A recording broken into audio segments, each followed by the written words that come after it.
Special guest today.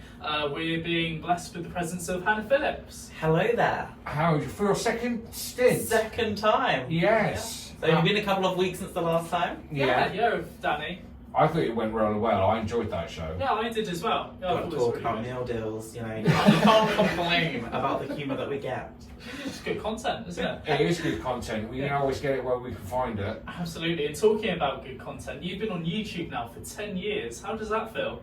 I mean, my early days on social media and now passing the 10-year milestone, it's definitely a weird feeling to be able to look back at pretty much every week, if not per day selection of my life, you know.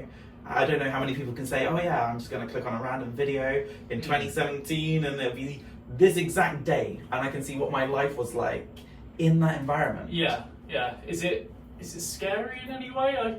Oh, it's definitely terrifying. Yeah. I don't think, you know, I think there's one thing when you're always putting yourself out there online, you know, you don't know who's watching it and you don't know how your words are going to be interpreted. You know, it's terrifying. Yeah, no, absolutely. Especially with so long passing there. I think it's really good though. I think I've been subscribed to you since we joked about this before, the pseudocrim face mask days. I love the Hannah pseudocrim Phillips face content. mask. Yeah, no, but it's been really good, of course, because of course you cover Pride events like no one else does. Yeah. Which is really good, and just lots of tips with being trans, of makeup and hair and things, which it's been really useful to look at too. Though I think I started subscribing when I was like 15 or something. So no, it really is good that you're still going with those videos, but they're definitely a lot better now, I think. For sure. Yeah. It's been an improvement in the production quality, which is good to see. But it's not just that you do, of course. I believe you're the only trans councillor that there's been in New Forest District Council right now. What's that like? Yeah, so within the New Forest boundaries, there is a lack of trans councillors. So I was the first trans councillor, at least recognised, you know, we don't know about years gone by, of course, for Lymington, which is an incredible achievement. But, you know, it's nice to see that there are trans councillors up and coming across the country. You know, we've got people over in Cornwall and up north, you know, I'm not the only one, but there's definitely not many. No, and I think it really is good to have that representation, isn't it? Yes. There was that trans councillor in Plymouth who stood for Labour who resigned. That's the only one I can think of close by us. Yeah. That's the only one I can think of. Hannah, your last video. Yes. It was a bit reflective. That's what a lot of people tend to say these days. I think, my last movie, it definitely had a different tone to what I think my audience know and love. Precisely, you know, it was talking about 10 years and how, you know, it's not just a celebration of 10 years on YouTube because, you know, to me, it's just another day. You know, I'm back at it, working on the next production and, you know, that's cool. But it was also a documentation. You know, the channel is something that really hasn't been done before. You know, everyone says one day, I want to be a YouTuber. You know, when I grew up, YouTube was the craze. You know, it was up there with being an astronaut, fireman, vet, you know, so on and so forth. And I don't know how many people were a little bit dumb enough to commit to becoming a YouTuber in the reality of it.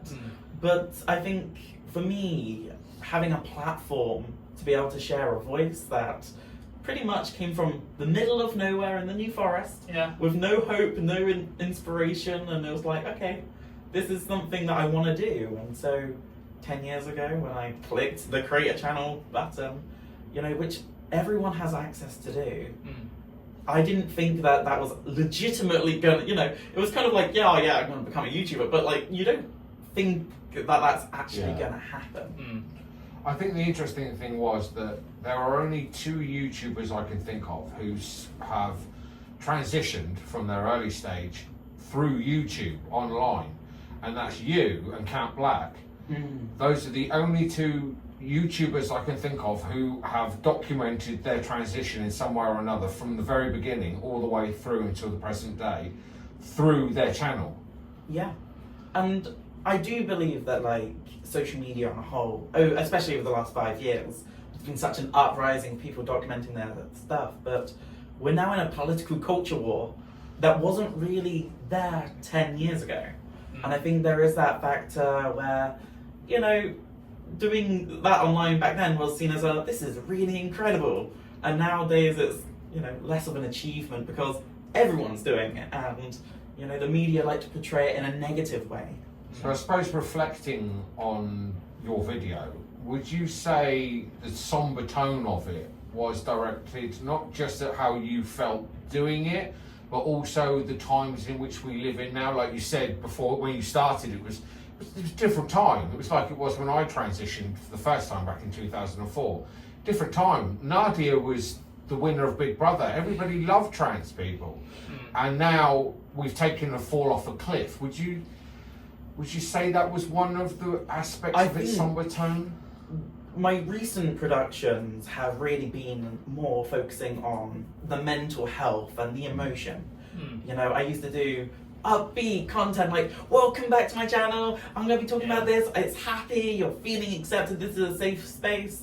And I feel like right now, with how trans people are perceived over the whole country, and even the world, to be honest, that you're almost always fighting for yourself. And it's so tiring to turn on a camera and say, I'm feeling great today, this is great, when that might not be the reality. And, you know, my entire thing has always been about being real, being authentic, you know. And they got to a point a few years ago where I kind of realised, you know, my life is not as upbeat as people realise. And I think, you know, it's realising that tonal shift as, you know, growing up. I'm no longer a teenager in my bedroom with a terrible camcorder, you know, and now I have the gear, I have a story, I have a message. And I think over the last year it's really been shaping that, especially, you know, adulting. You know, adulting is a huge part of the tonal shift. Yeah. Okay, we will have more on Hannah when we come back after this. We're going to talk about Trans Pride Brighton and London Trans Pride. So join us after these.